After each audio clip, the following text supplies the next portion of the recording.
You hit the ball off the ground in foursquare and over the net in volleyball. But have you ever tried putting that net on the ground? Reporter Sariah Burdge noticed several BYU students playing a new game in Brigham Square and just had to ask what they were up to. The name of the game is spike ball, and it's turning quite a few heads. So it's kind of like volleyball in foursquare. You have two people to a team, 2-on-2.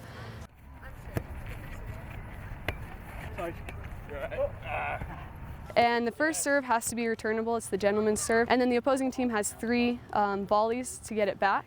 And you can do anything. It's kind of like volleyball. You can bump it, which is just like an open palm hit, and that kind of sets it up for your teammate. And then your teammate can spike it at the net. And as soon as the ball hits the net, it reverses possession. So it's like getting it over the net in volleyball, but you just hit it at the net and it becomes the other team's ball. The nice thing to avoid any contention in the game, if there's any controversy, just a redo.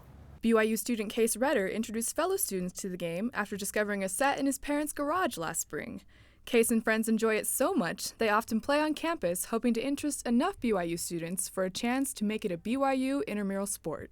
We'll play like 2 to 4 times a week, and we'll just post on our Facebook page, BYU Spikeball, the times and places where we're going to play. That way new people can jump in and join us.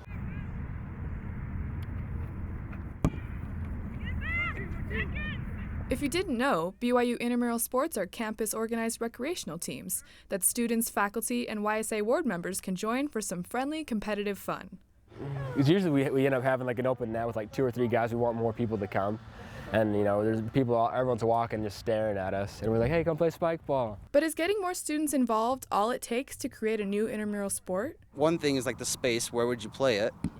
Then you have to have official rules to follow by.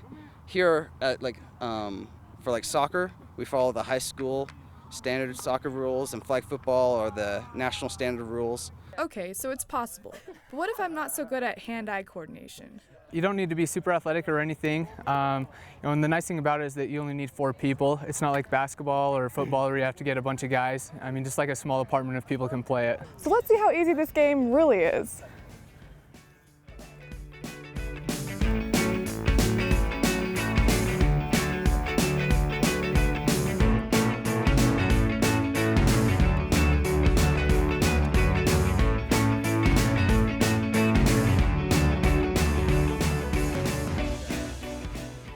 Okay, so if I can play it, you can play it.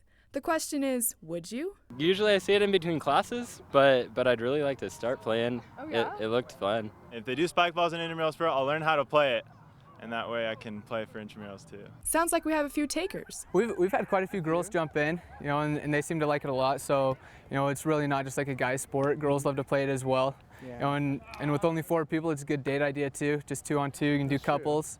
It might end relationships though, because games get pretty heated. So you gotta watch out for that. Well, the next time you see a ball and net on campus, that's spike ball.